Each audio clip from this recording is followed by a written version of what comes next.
I think most people know about the Beach Boys. So now here we have something dealing with genre that's much more overt. In fact, almost all of the songs in the Beach Boys repertoire during the early 1960s was about Southern California beach lifestyle, right? Driving around in a Woody, sitting on the beach with girls in bikinis, right? It was supposed to be indicative of the Southern California lifestyle.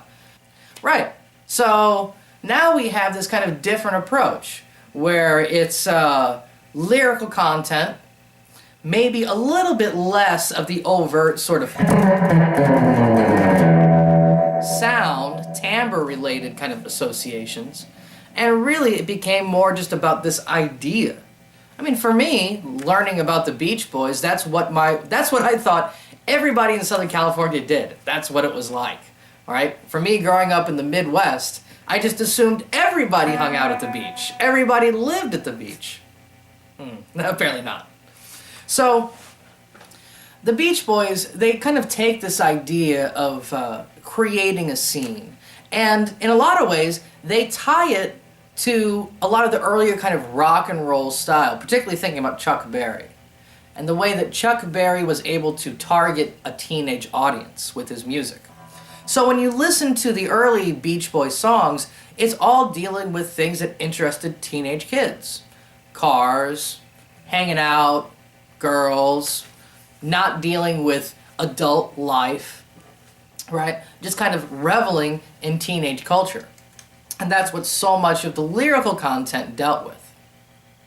Now, in addition to this, the Beach Boys music was really kind of interesting because it does take some of these aspects of surf rock, particularly the twangy sort of sounds,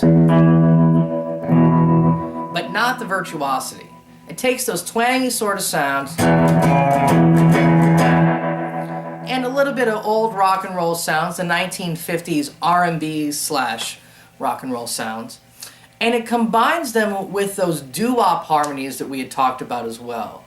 Those real kind of thick, developed harmony vocal sounds. And so on all of the early Beach Boys stuff, you get this just absolutely gorgeous harmony stacking up vocally.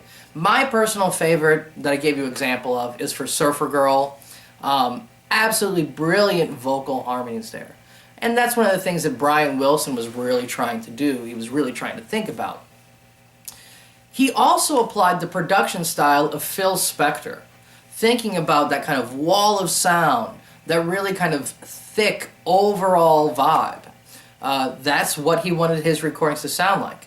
They were actually pretty similar in age, and a lot of people said there was a competition of sorts between the two. But really, in a lot of ways, I would argue that Brian Wilson really took so many of the early Beach Boy cues from Phil Spector's work. So much so, in fact, that in the studio, Brian Wilson would bring in members of Phil Spector's house band, his studio musicians. These studio musicians referred to themselves as the Wrecking Crew. And they were kind of well-known Hollywood and LA studio musicians, kind of like, really the best of the best. And so these guys would come in and record the Beach Boy tunes, maybe go off to another session and record for Phil Spector, maybe go over to Warner Brothers studio and do some soundtrack work. Again, this idea of kind of production is really important around this time period. So even though the Beach Boys were a band, quite frequently they weren't the ones who were doing all the singing or all the instrumental playing. In fact, in the later days of the Beach Boys, it was only Brian Wilson who was in the studio, while the rest of the Beach Boys were out on the road touring. Kind of interesting. So one particular thing also that I want to kind of point out is kind of, how much they depend on this rock and roll sound. I gave you the example of Chuck Berry's song Sweet Little 16, and compare it to the classic Beach Boy tune Surfin' USA. I think you're going to hear more than one similarity. It's pretty dramatic between the two. But in my mind, that's what really the brilliance of Brian Wilson was during this early period in the 1960s. 61, 62, 63, into 64.